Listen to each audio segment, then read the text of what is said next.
Hay que esperar un poquito que esta computadora es lenta. Estoy transmitiendo desde la oficina mía en la Facultad de Ingeniería aquí en la Católica. Entonces, bueno, aquí a veces las conexiones son un poquito lentas. Bien. Comenzamos entonces con distribución hipergeométrica. Un poquito lento.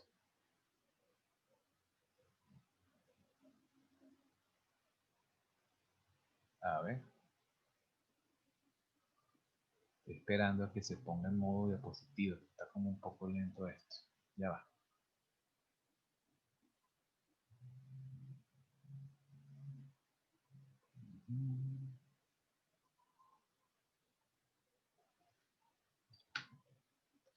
Ya va. La computadora se puso un poquito lenta otra vez. Ya va. Vamos a ver. Si quiere ver cómo está todo. Ahora sí. Bien, entonces. La distribución hipergeométrica ya nosotros la hemos trabajado anteriormente, ¿ok? Fue de hecho, uno de los temas que vimos para el parcial pasado, ¿ok?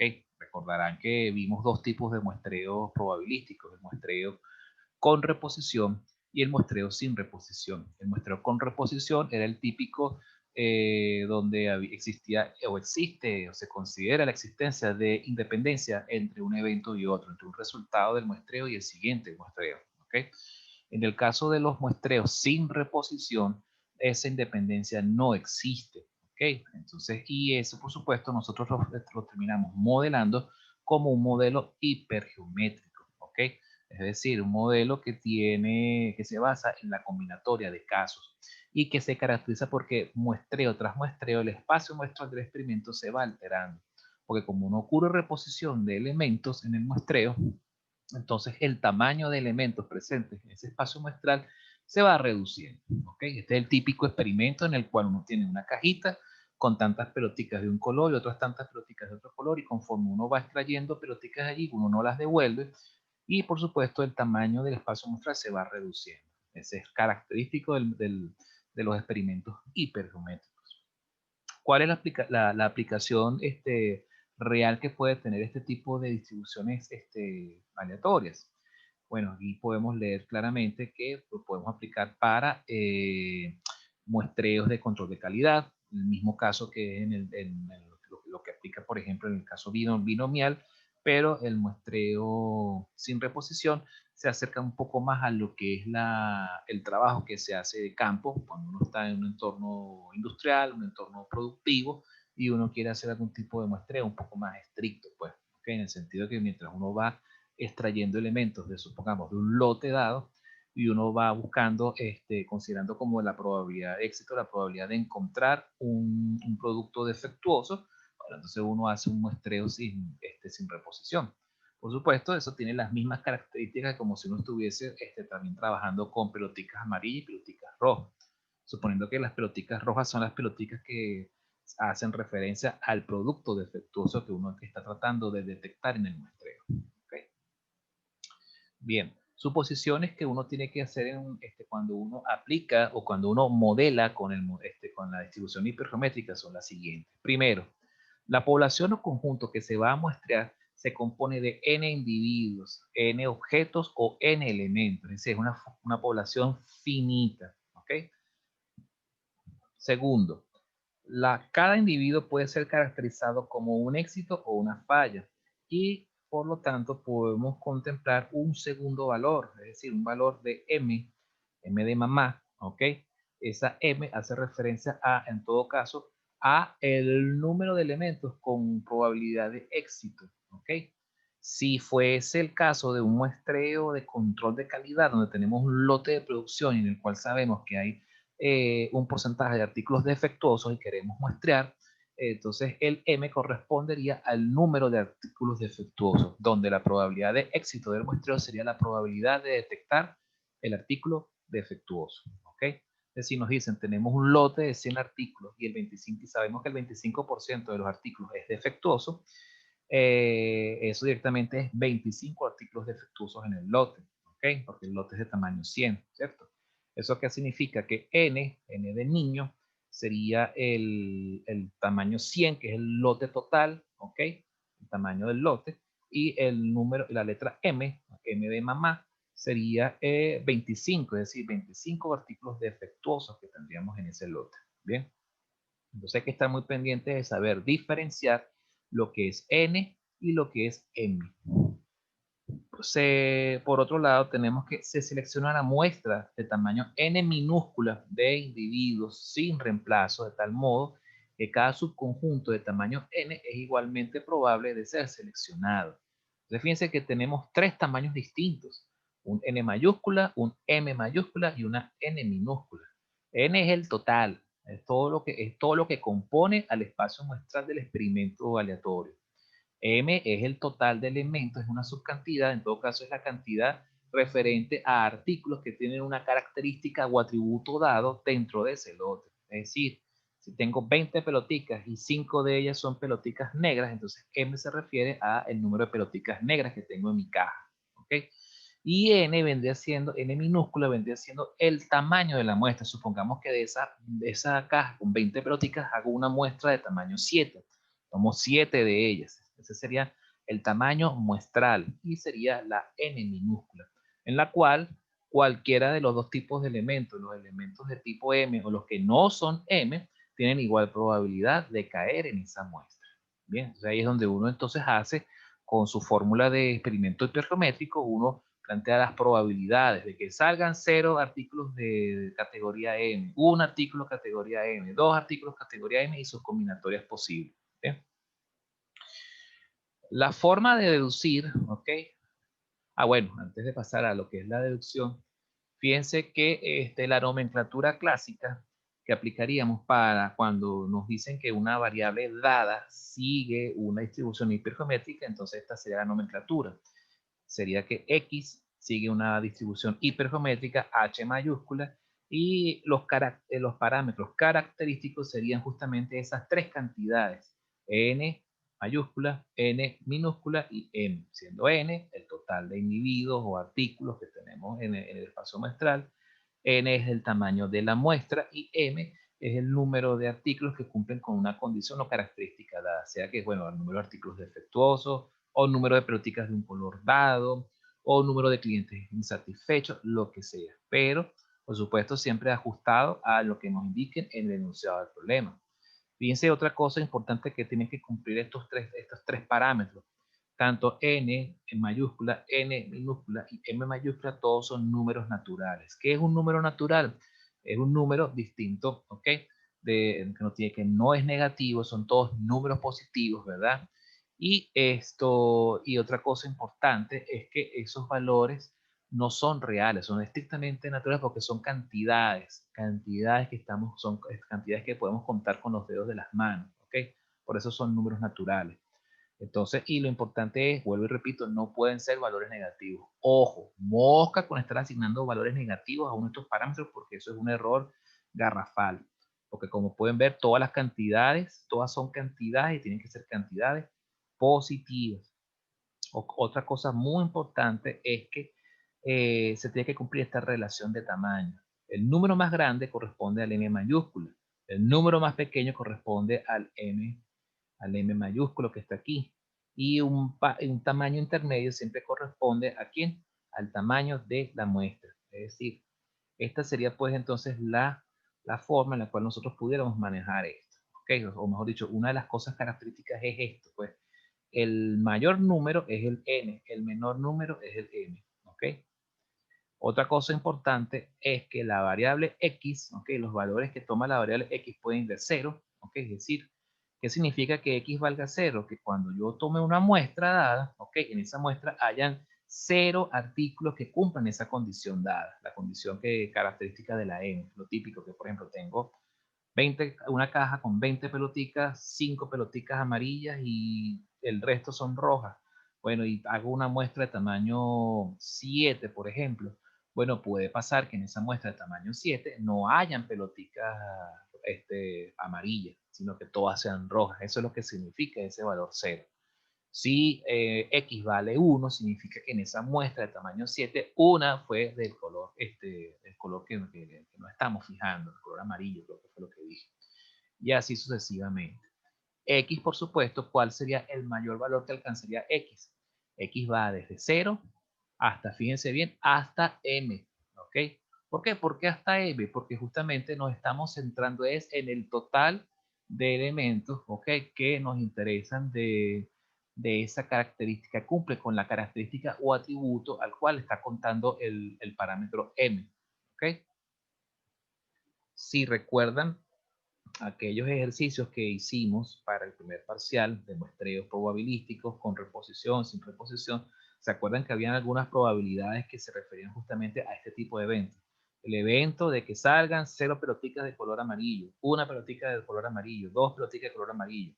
Bueno, eso justamente era como un preámbulo a lo que ya estamos viendo en este momento, que es definición de variables aleatorias, donde las variables aleatorias es simplemente es un tipo de evento aleatorio basado en la cuantificación de casos que pueden aparecer en un momento dado, ¿ok? En un experimento como resultado de un experimento aleatorio dado. ¿Cómo deducimos la función de masa? Bueno, yo creo que esta la información que aparece en esta lámina y la lámina siguiente ya será como un refrito. De hecho, yo creo que esto es exactamente lo mismo que les puse a ustedes en aquella clase que les di de muestreo aleatorio sin reposición. Es básicamente, bueno, plantear el experimento en el cual tenemos tal cual el número de pelotitas amarillas, el número de pelotitas rojas, tal que el número de pelotitas de ambos colores suma el total de pelotitas que hay entonces en esa caja. Definimos los eventos A sub i y R sub i, que se refiere a la extracción de pelotitas amarillas o rojas en una iésima extracción sin reposición. Bien, entonces también pudiéramos definir otro tipo de evento, que es el evento H de X o HX, que consiste en extraer X pelotas amarillas, tal que X sería entonces igual a 0, a 1 o a 2. Para deducir las probabilidades de extraer 0, 1 o 2 pelotitas amarillas en dos extracciones sin reposición, entonces, bueno, se enumera el total de casos posibles, que sería el tamaño del espacio muestral. Se enumera el total de casos por cada evento HX y después se calculan las probabilidades y se identifican posibles patrones que permitan generalizar los cálculos.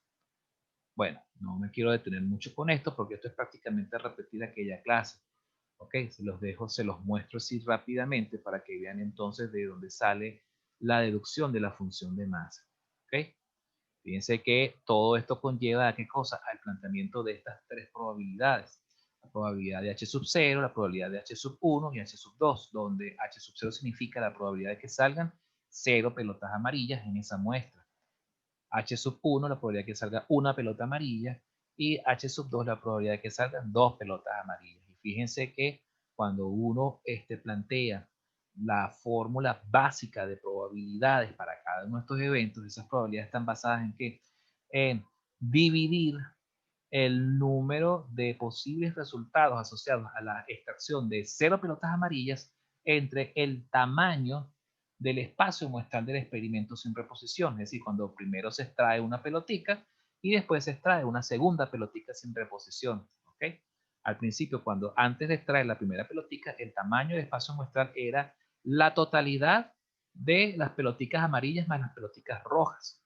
Luego, en la segunda extracción, el tamaño del espacio muestral se reduce en 1, sin saber exactamente si la pelota que se extrajo fue amarilla o fue roja. Eso no importa, simplemente sabemos que se reduce en 1. Cuando uno multiplica la cantidad inicial por la cantidad final, nos da el total de posibles resultados o producto cartesiano de esos resultados. Y entonces ese número que tenemos aquí en el denominador corresponde entonces al total de elementos que componen al experimento aleatorio de hacer una extracción sin reposición dos veces. ¿Ok? Y en el numerador sería simplemente el total de posibles resultados, bien sea que uno extraiga en una primera reposición una pelotica roja y una segunda pelotica roja después, o una pelotica roja y después una amarilla, o una pelotica amarilla y después otra pelotica amarilla. En el caso de dos peloticas amarillas es justamente H sub 2, una roja, una amarilla es H sub 1, y fíjense que se multiplica por 2. ¿Por qué se multiplica por 2? Porque puede pasar de dos formas, es decir, O la primera es amarilla y la segunda es roja, o la primera es roja y la segunda es amarilla. Después nosotros deducimos, ok, se logró la deducción de estas fórmulas en su forma combinatoria. ¿Ok? Finalmente, nosotros podemos simplificar a esta expresión, que es la que ya estamos habituados a trabajar cuando nos dicen que estamos frente a un experimento aleatorio sin reposición, un muestreo sin reposición. Sería el producto de los números combinatorios de los NA por NR, ¿ok? Entre el número combinatorio del total de posibilidades que componen al espacio muestral. Directamente esa va a ser pues nuestra función de masa, ¿ok? Tal cual, donde entonces nosotros fijamos como el elemento de atención del muestreo aleatorio, es decir, por ejemplo, el número de artículos defectuosos vendría siendo el n sub a, ¿ok?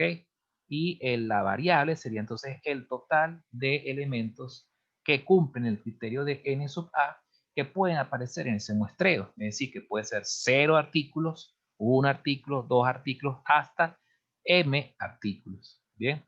El complemento sería lo que define al segundo número combinatorio que tenemos en el numerador y el total es el número combinatorio que tenemos aquí abajo en el denominador.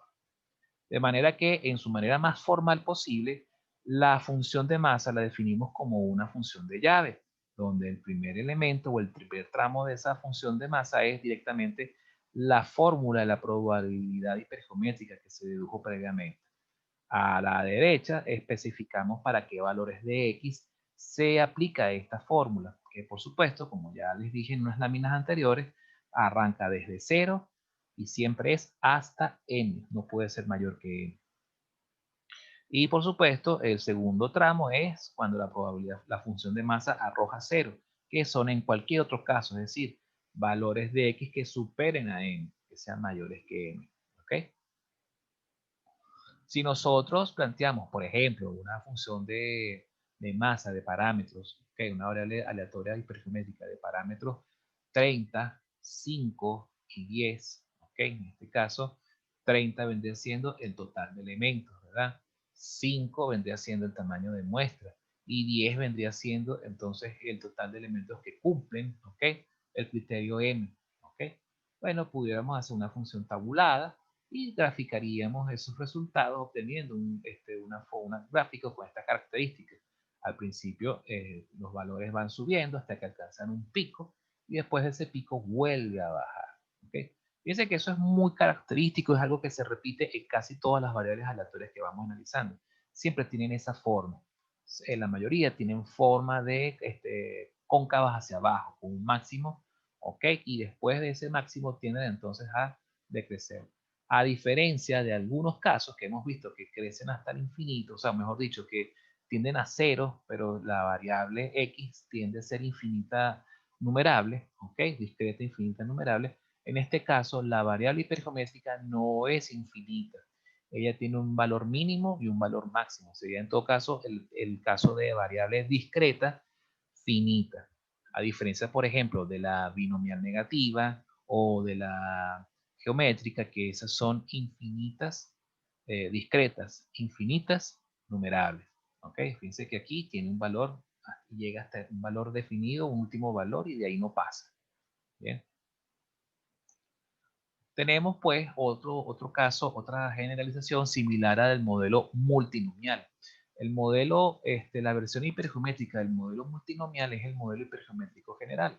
Es una versión generalizada en la cual en vez de manejar dos artículos buenos y artículos malos, o pelotitas amarillas y pelotitas rojas, tenemos una versión donde podemos tener más de dos atributos. ¿Ok?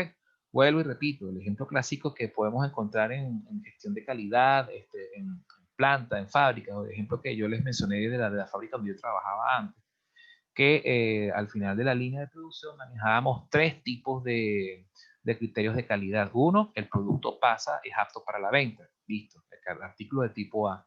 Artículo de tipo B, oye, hay que devolverlo a la línea de producción porque viene con alguna mancha, algún golpecito menor y tiene que ser reparado. Entonces es un artículo de tipo B. No está listo a la venta todavía, se tiene que reparar y después recircular por la línea de producción.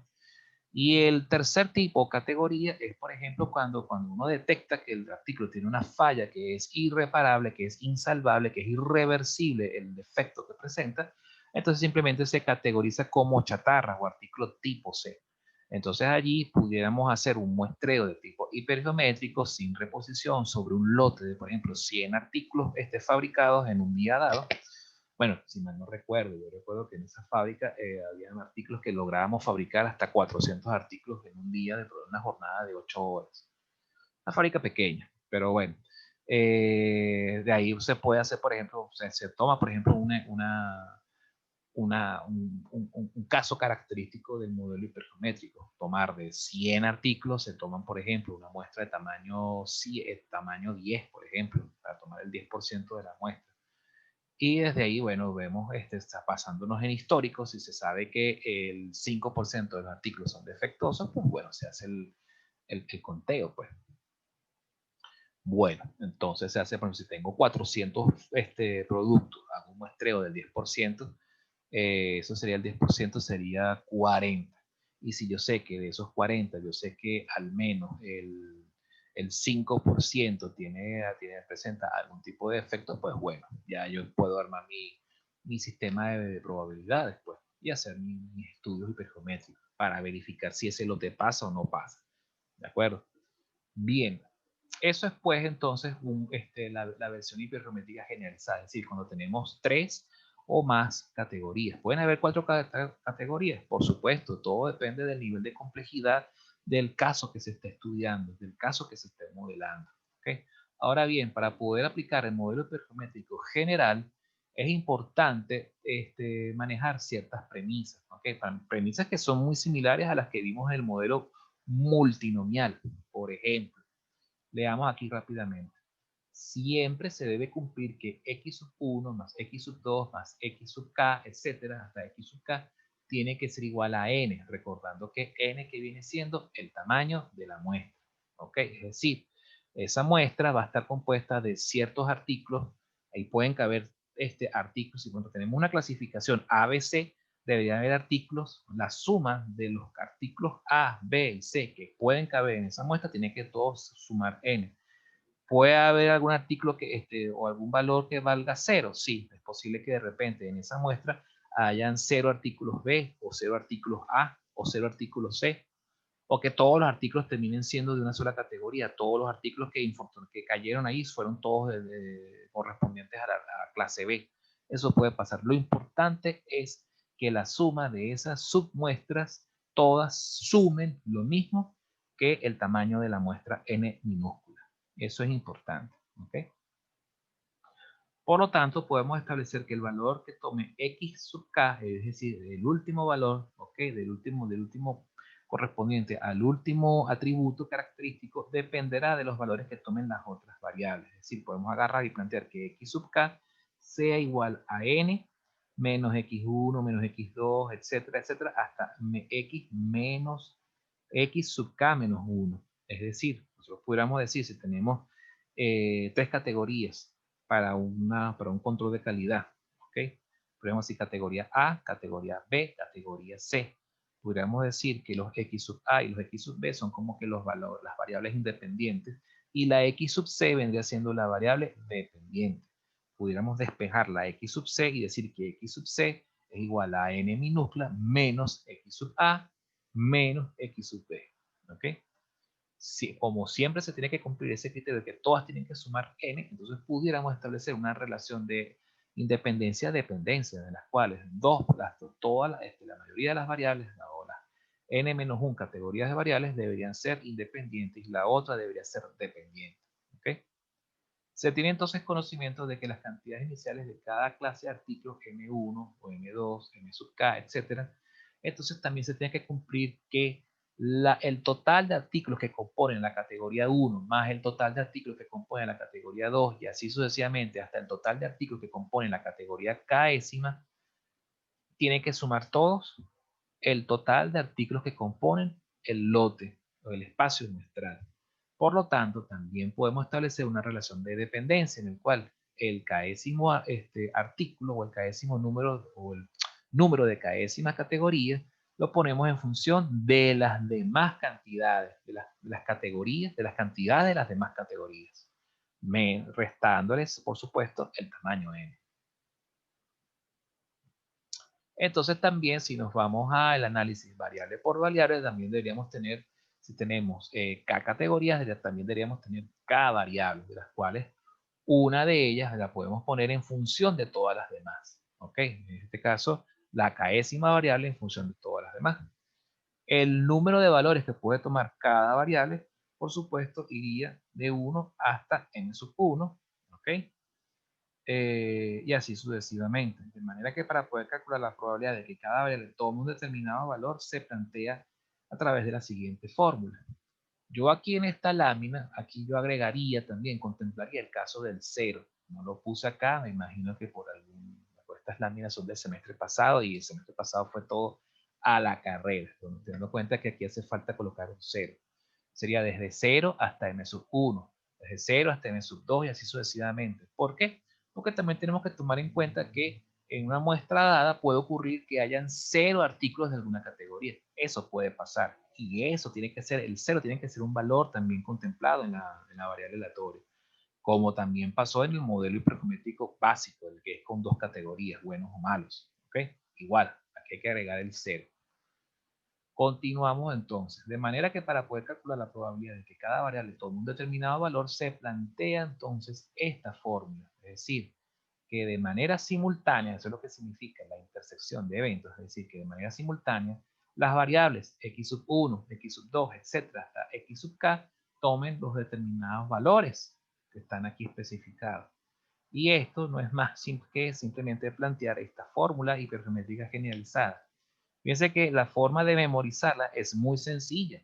Es simplemente arriba colocar más casos o más números combinatorios. Fíjense que el modelo básico que vimos en las mismas anteriores para dos categorías simplemente tendrían estos dos números combinatorios. Si tuviésemos más casos, tendríamos que colocar los combinatorios asociados a las otras categorías, ¿ok? Hasta la categoría késima. Y abajo en el denominador simplemente se sigue cumpliendo que es el combinatorio del total del evento, del total de elementos que componen a la muestra, entre la suma del, podríamos colocar aquí, fíjense que aquí colocamos x sub 1, x sub 2, etcétera, hasta x sub k.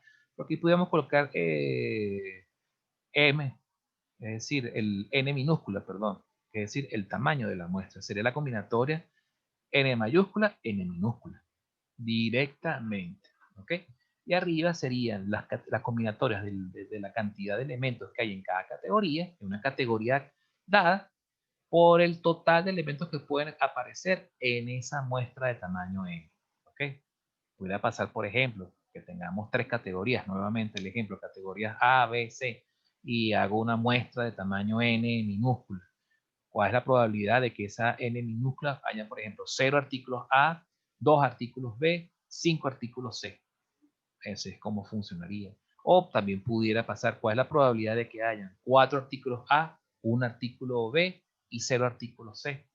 O cuál es la probabilidad de que hayan un artículo de cada categoría. Ese sería MA1, combinatoria MB2, 1, perdón, y combinatoria de MC1. Ahí estaría haciendo la combinatoria de casos, de 1 a 1. ¿Ok? Entonces esto pues es la fórmula hipergeométrica generalizada.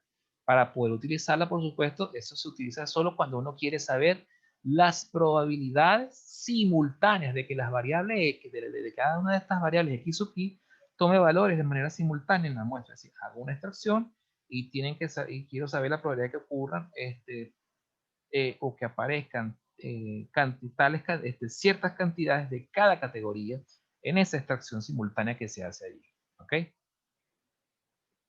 Aquí tenemos este ejemplo. El ejemplo que vemos acá es a continuación se presenta. Lo que pasa es que tengo aquí la cinta del Zoom que no me deja terminar de leer el enunciado. Vamos a ver si puedo salirme acá. A continuación se presenta un ejemplo aplicado en un lote que contiene 3 clases de artículos. Si el tamaño n del lote es 10, ¿ok? Entonces las cantidades de cada artículo es, entonces fíjense, mx, 3 artículos de clase 1, m sub y, 5 artículos de clase 2 y m sub z, 2 artículos de clase 3, ¿ok? Por otro lado, si la muestra que se toma es de tamaño n igual 5, las variables se definen del siguiente modo. X, número de artículos clase 1 que aparecen en la muestra. Fíjense cómo se definen las X. Aquí sí estoy especificando que arranca desde 0. Puede ser 0, 1, 2, hasta 3. ¿Por qué hasta 3? Porque, como nos dice aquí, el tamaño o la cantidad de artículos de clase X o de clase 1 es 3. Y, número de artículos de clase 2 que aparecen. El mínimo valor siempre es 0. El máximo valor que toma la variable vendría siendo el tamaño de la categoría. La categoría Y es de tamaño 5. Z, número de artículos de clase 3 que aparecen en la muestra. Entonces, las variables que contempla Z van desde 0, siempre, hasta el tamaño de la categoría Z, que en este caso viene siendo 2. Entonces, fíjense, así es como nosotros plantearíamos primero los valores que toma cada variable. Luego entonces podemos construir la fórmula del modelo multinomial, en este caso, perdón, del modelo multinomial, del modelo hipergeométrico generalizado, disculpen. Esto simplemente sería f de x, y, z, ¿ok? Vamos a ver ahora si puedo. F, x, y, z es una función de probabilidad, una función de masa de probabilidad que depende de estos tres parámetros, ¿ok? Y simplemente la fórmula es esta que tenemos aquí. Combinatoria 3ax por combinatoria 5y por combinatoria 2az, siendo 3, 5 y 2 los tamaños de las categorías correspondientes. Y las variables, las letras minúsculas corresponden entonces a el valor que toman respectivamente las variables x, y y z, ¿ok? En una extracción dada. Todo esto dividido entre el número combinatorio que corresponde a el tamaño de muestra total, que viene siendo 10, porque es el lote de tamaño 10, combinatorio de 10 a 5, siendo 5 el tamaño de la muestra. Ese es el combinatorio del lote a la muestra, totalmente. Una cosa importante que siempre tiene que cumplirse es que el tamaño de la muestra, ¿ok?, es igual a la suma de las X, Y y Z. ¿Ok? Entonces hay que estar muy pendiente de que esto siempre sea consistente. ¿Ok? Si el experimento que se está tratando, la suma de estas X, Y, Z no suma lo mismo que en la muestra, entonces no estamos tratando con modelo hipergeométrico. Es sencillamente otro tipo de problema, otro tipo de ejercicios, otro tipo de probabilidad. En la siguiente tabla, justamente con base a este ejemplo, vamos a ver cuáles serán los posibles resultados o valores de probabilidades que podemos encontrar. Fíjense que con esta fórmula que tenemos aquí, nosotros pudiéramos desarrollar una tablita, ¿ok?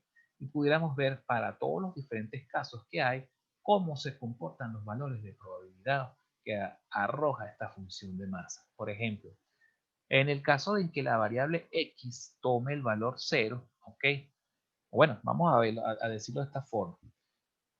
Aquí tenemos en esta primera columna los posibles valores de x que toma, que como habíamos dicho puede ser de 0 a 3. Aquí tendríamos los posibles valores de y, ¿ok? Que dependiendo del tamaño de muestra pueden ser estos que están aquí.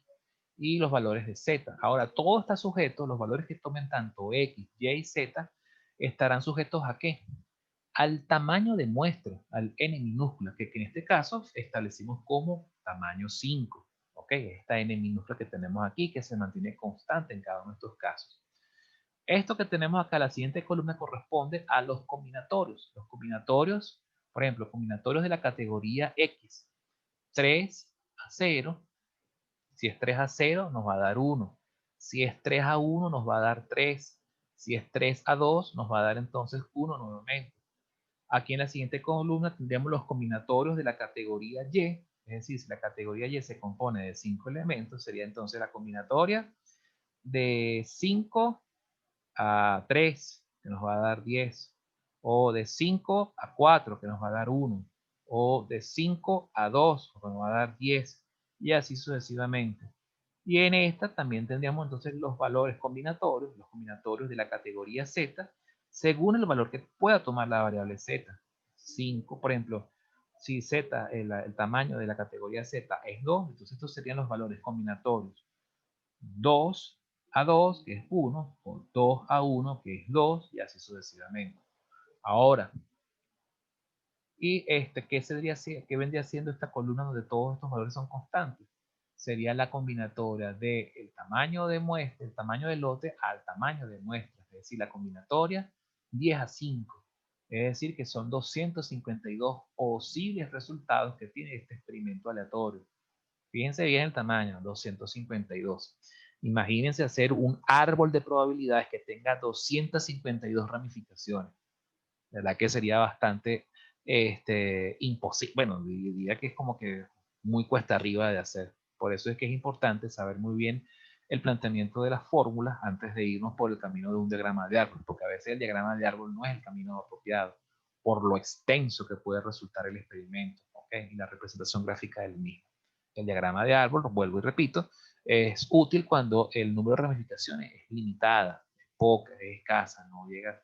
Pero hay experimentos aleatorios cuyas ramificaciones pueden ser inmensas. Bien. Entonces, con base a esto, comprendiendo un poco esta tabla, ya las últimas dos columnas corresponden a las F minúsculas, es decir, la función de masa, los valores que arroja la función de masa y la función de distribución acumulativa. Entonces, fíjense acá, por ejemplo, y esto es muy importante que lo manejen en caso de que trabajen con o si les sale un ejercicio de función hipergeométrica generalizada, en este caso de 3 categorías. Los valores que va a tomar X, Y y Z van a estar sujetos a dos cosas. Número uno, a los posibles valores que puede tomar X, o los posibles valores que puede tomar Y, o los posibles valores que puede tomar Z. Pero también va a estar sujeto al tamaño de la muestra. Si la muestra es 5, ¿cuáles son todas las posibilidades que puede tomar, que pueden ocurrir en función de los valores que puede tomar X, Y y Z? El primer caso es que X sea 0. Y entonces tendríamos que ver las posibles combinaciones de valores Y y Z.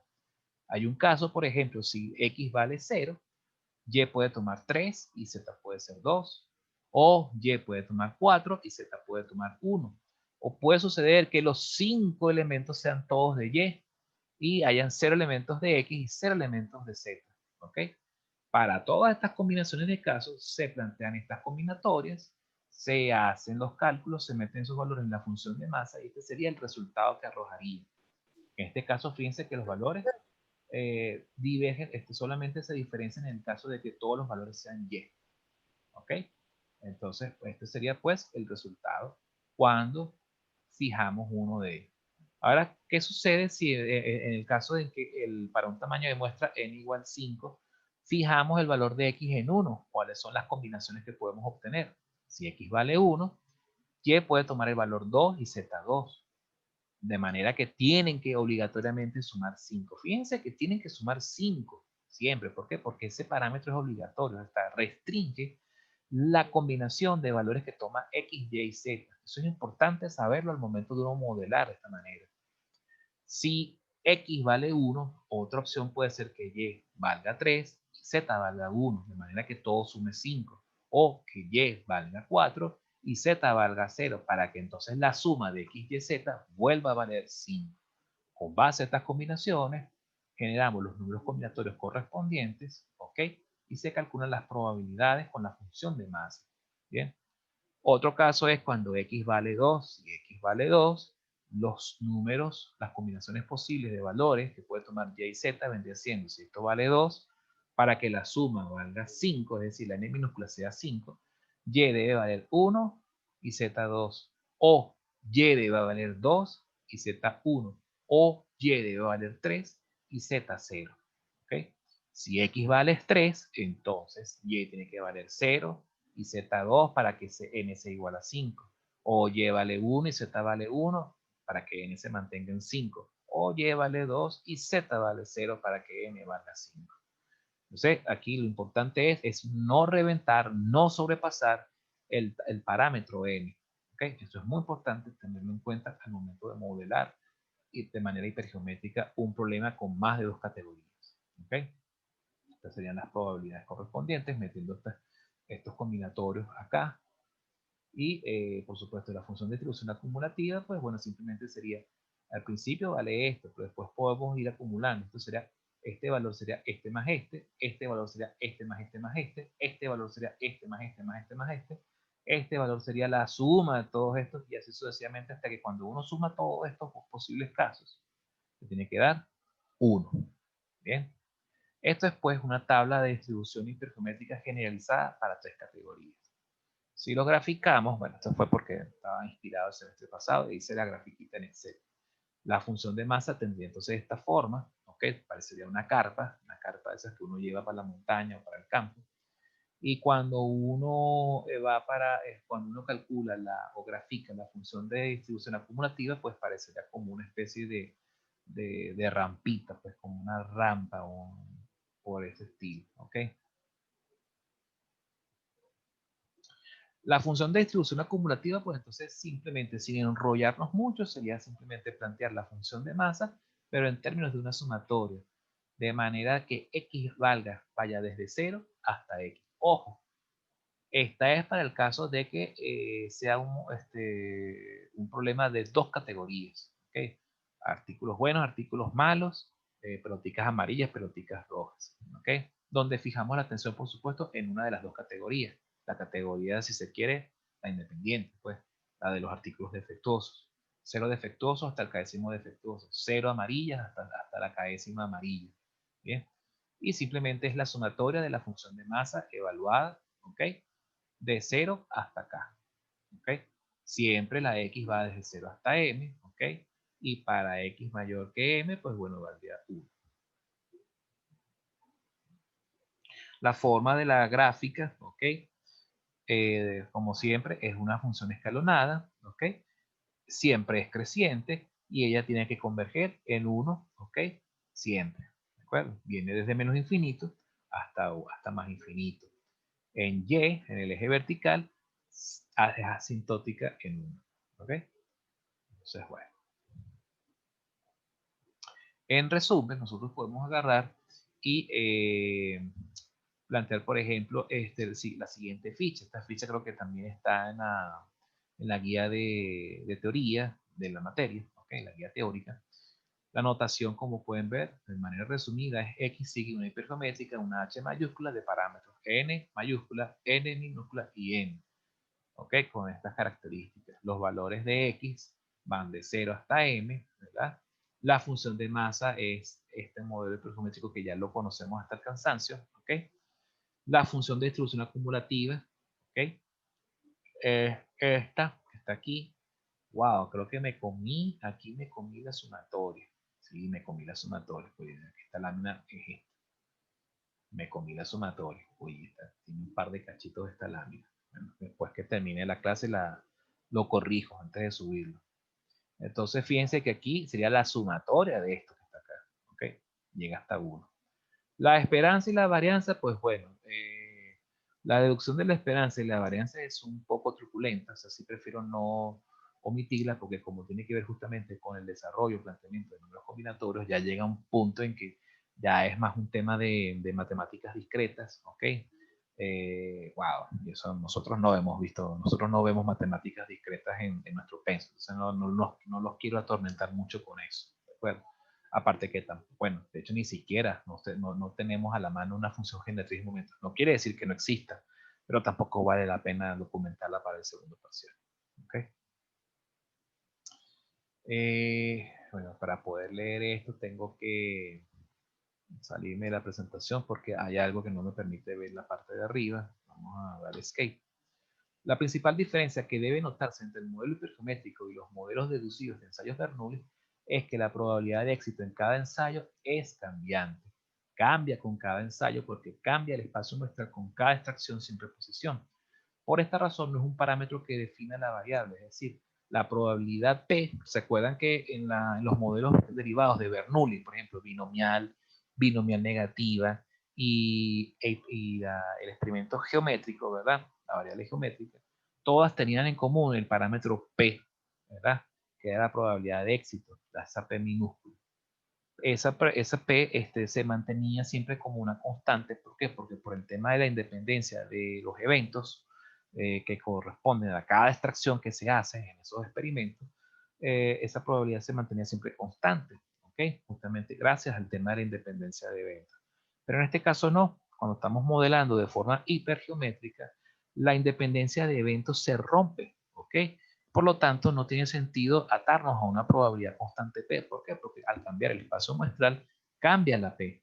Por lo tanto, es mejor definir la variable hipergeométrica, pero en términos de las cantidades, es decir, el tamaño del lote, el tamaño de la muestra y el tamaño de artículos que pertenecen a la categoría de interés en el muestreo, la categoría M. ¿Sí? Por eso es que se define en función de N mayúscula, M mayúscula y N minúscula. Las aplicaciones de la distribución hipergeométrica se encuentran en muchos campos, sobre todo en el muestreo de aceptación, las pruebas electrónicas y los controles de calidad. Evidentemente, en muchos de estos campos el muestreo se realiza a expensas del artículo que se prueba. Es decir, el artículo se destruye por lo que no se puede reemplazar en la muestra. Por consiguiente, el muestreo sin reemplazo es necesario. Esto es lo que, por supuesto, creo que en algún momento yo les comenté, que es el caso de los muestreos destructivos, los ensayos destructivos, que se empezaron a llevar a cabo en la época de la Segunda Guerra Mundial. Creo que les había comentado que en aquel entonces habían detectado problemas con ciertos armamentos que cuando se tenían que utilizar en el campo de batalla, a veces no explotaban o explotaban antes de lanzarse y por supuesto las consecuencias eran catastróficas para la tropa. Entonces en las fábricas de armas te empezaron a implementar el tipo de los muestreos de control de calidad. Pero por supuesto, como se trataba de armas o de municiones o de bombas, ¿qué había que hacer? Tomar un lote y ensayarlos. Y bueno, afortunadamente el ensayo era destructivo. De ahí es que viene el nombre de ensayo destructivo, ensayo no destructivo. En el caso de las bombas, por supuesto que era destructivo. Bien, entonces el ensayo es, bueno, hay que ver si la bomba explota. Y si la bomba no explota, que se pasa la prueba. No, hay que destruirla igualito porque después uno no sabe si eso después te puede explotar en el momento menos esperado. Entonces, bueno, de ahí es que también surgen o se empiezan a pensar en este tipo de aplicaciones del modelo hipergeométrico para justamente ese tipo de ensayo.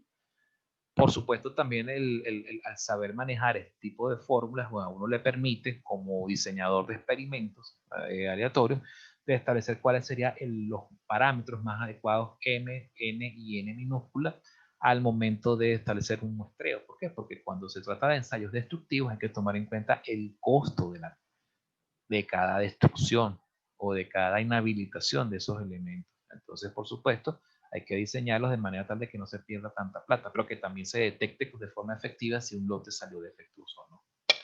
Esas son consideraciones que en términos de lo que es ingeniería de producción, ingeniería industrial, etcétera, ingeniería de calidad, se toman en cuenta al momento de diseñar este tipo de experimentos. Veamos este ejemplo, el ejemplo 1. ¿Ok? El ejemplo 1 nos dice lo siguiente: un lote contiene 100 piezas que un proveedor, de un proveedor de tuberías local y 200 unidades de un proveedor de tuberías de estado vecino. Fíjense que estamos manejando dos categorías. ¿Okay? Si se selecciona 4 piezas al azar y sin reemplazo, ¿cuál es la probabilidad de que todas sean del proveedor local? Entonces, bueno, vamos entonces a deducir los parámetros característicos del modelo hipergeométrico. Fíjense que no tenemos información, no nos dicen a priori si el modelo es hipergeométrico o no. Eso lo tenemos que deducir nosotros con base al relato del enunciado, a los datos del enunciado. Fíjense que en ningún lado nos están hablando de valores que nos permitan deducir una probabilidad P minúscula, por lo tanto no podemos hablar de modelo binomial o algún modelo que esté relacionado con el experimento de tipo Bernoulli, ¿verdad? Sino que nos están hablando simplemente de tamaños o cantidades de lotes, cantidades de artículos que pertenecen a una determinada categoría y un tamaño de muestra, pero no nos hablan de probabilidades que, por ejemplo, se sabe que el 10% es defectuoso, se sabe que el 20% es defectuoso, o se sabe que el 20% es del proveedor tal. Cuando no nos hablan en términos de fracciones o de términos de proporciones o de porcentajes de algo que pudiéramos asumir como constantes, extracción tras extracción, o sea, automáticamente ya sabemos que no es un experimento Bernoulli. Cuando nos hablan solamente de cantidades, tamaño de lote, tamaño de muestra, tamaño, cantidad de artículos que pertenecen a una categoría en particular, pero no nos hablan de porcentajes ni nada por el estilo, entonces simplemente es posible que estemos en presencia de un experimento de tipo hipergeométrico. Planteamos entonces esta categoría, planteamos esta nomenclatura. X sigue una hipergeométrica de parámetros 300, que viene siendo el tamaño. Fíjense que son 100 más 200, 300. El tamaño demuestra que es 4 y el total de elementos que pertenecen a el lote, a la categoría del que nos interesa. ¿Cuál es la categoría que nos interesa? El proveedor local. Entonces sería 100. Esa sería nuestra M. ¿Ok? Entonces en este caso planteamos el siguiente modelo. X igual 4. ¿Ok? ¿Cuál es la probabilidad de que X sea exactamente igual a 4? Fíjense que se lee aquí. No es que sea X mayor que 4 ni X menor o igual que 4. Es X igual al número de piezas. ¿Ok? Si se seleccionan 4 piezas al azar, entonces es X igual a 4. Planteamos la fórmula de la función de masa para X igual a 4. Se establece, se sustituye en la fórmula y nos da este resultado directamente. Ahora, ¿cuál es la probabilidad de que 2 o más piezas sean del proveedor local? Bueno, entonces aquí sería la probabilidad de que X sea mayor o igual que 2. Lo podemos plantear de la siguiente manera. 1 menos la función de distribución acumulativa, pero evaluada en 1. Evaluada en 1. ¿Ok? Porque si fuese evaluada en 2, entonces ya sería otra cosa. ¿Ok? Nosotros lo que nos interesa es si es X mayor o igual que 2, entonces hay que sacar el complemento, pero de la función de distribución acumulativa evaluada en el valor anterior, en 1.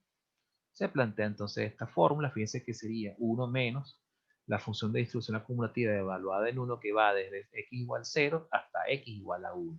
¿Ok? Y nos da este resultado. Veamos este otro ejemplo, ejemplo número 2.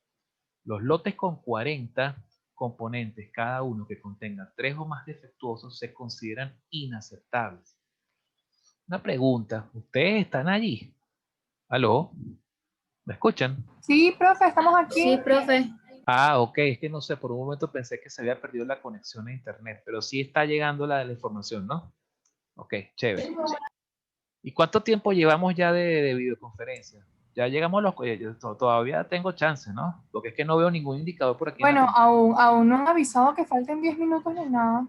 Oye, sí, pues... Aquí hay alguien que dice que hoy no hay tiempo límite. ¿Por qué hoy no hay tiempo límite? Ah, ¿qué? ¿No hay tiempo límite hoy? ¿En serio? Bueno, no. Por Hanukkah, Que dice Mario también... Chaver. Hoy, o sea que nos ganamos el Thanksgiving, y también nos ganamos el Hanukkah. Ok, bueno, excelente. Pero igual sí vamos a hacer un break, ¿les parece? Después que termine de hablar de hipergeométrica, hacemos un break, ¿les parece? Pero sin Sí. salirnos entonces de la videoconferencia. Bueno, profe, yo creo que nos podemos salir y volver a entrar a otra y no creo que nos Y quiten no, ¿verdad? Sí, no no, porque o sé. sea, No sé, pero mejor no porque me da va a miedo. ser Entonces mejor infinito, no. porque claro, como no es restringido, no hay problema. Como es Hanukkah, hoy todos somos judíos, vivan los judíos. Bueno, entonces fíjense, vamos a hacer esto, vamos a terminar entonces este ejemplo, hacemos un break y después continuamos. Yo necesito por lo menos un café para después entonces, porque ahora cuando vayamos a hablar de Poisson, oye, hay que tomarse un cafecito y una galletita primero, ¿de acuerdo? Bien, continuamos entonces. Vamos a ver este segundo ejemplo. Lotes con 40 componentes cada uno que contengan 3 o más defectuosos se consideran inaceptables. El procedimiento para obtener muestras del lote consiste en seleccionar 5 componentes al azar y rechazar el lote si se encuentra un componente defectuoso. ¿Cuál es la probabilidad de que en la muestra se encuentre exactamente un componente defectuoso si en todo el lote hay 3 defectuosos? Ok, entonces, bueno, planteamos nuestra variable hipergeométrica. Los parámetros van a ser en este caso 40, 5 y 3. La X va de 0 hasta 3 siempre. Siempre tiene que, el número máximo es por supuesto el tamaño o la cantidad de elementos de interés o de la categoría de interés dentro del lote. Se debe calcular entonces la probabilidad de que X tome el valor exactamente igual a 1. Y bueno, armamos nuestra fórmula de función de masa, sustituimos para X igual a 1 y nos da el resultado. Ajá, veamos este otro ejemplo. Considera un envío de 20 refrigeradores de segunda mano, 3 de los cuales tienen compresores defectuosos. Si X es el número entre 5 refrigeradores seleccionados al azar que tienen compresores defectuosos, determine la probabilidad de que se detecten al menos uno de los refrigeradores con compresores defectuosos. Asuma que los muestreos son sin reposición. Esto es clave. Cuando nos dicen que es sin reposición, automáticamente ustedes tienen que deducir que eso es hipergeométrico. Si fuese con reposición, ya no es hipergeométrico, ya hay independencia de eventos, entonces ya tenemos que irnos por alguno de los casos binomial, binomial negativo o geométrico, o Bernoulli, en el caso más sencillo. Sea X entonces una variable aleatoria hipergeométrica con estos parámetros, con estos valores de X, calcular entonces la probabilidad de que X sea mayor o igual que 1. Eso es lo mismo que calcular 1 menos la función de distribución acumulativa de X evaluada en 0. Planteamos nuestra fórmula, sustituimos en X y este es el valor que nos da. Bien, ya con esto, no sé si tienen alguna duda, algún comentario antes de pasar al break y después del break volver a Poisson. ¿Alguna duda, algún comentario, algún ejercicio, algún problema que hayan visto que les gustaría comentar después? Bien, entonces fíjense algo. Voy a dejar de compartir pantalla para ver, estar pendiente por el chat si quieren. Vamos a hacer algo. Son las 1:08. Vamos a darle con Poisson hasta las 3, ¿ok? Pero lo que pudiéramos hacer entonces, pues, aprovechando que, oye, que nos tuvimos hoy es día de Zoom gratis, libre, indefinido, ¿ok? Infinito por siempre. Vamos entonces bueno, no hace falta entonces estar saliendo el volumen cada 40 minutos. Lo que podemos hacer en este caso, hacemos un break. Si quieren, nos salimos para que entonces la grabación no tenga este tiempo muerto innecesario. Volvemos a entrar. ¿Les parece un break de 10 minutos? ¿O de 15 minutos? ¿Qué prefieren ustedes? 10 minutos y volvemos para descansar un poquito de la videoconferencia. Chévere, entonces lo que voy a hacer es que voy a cerrar esta conferencia y la vuelvo a abrir. Son las 1:08. A la 1:20, ¿les parece? A la 1:20. ¿De acuerdo? Para entonces ya a la 1:20 entonces arrancamos. Tómese un cafecito, una galletita, una cosita, un vasito de agua, vayan al baño y nos volvemos otra vez a sentar para entonces darle con furia a Poisson. ¿Bien? Bueno, nos vemos entonces. Pues no se pierdan, muchachos, por favor. Nos vemos en 10 minutos.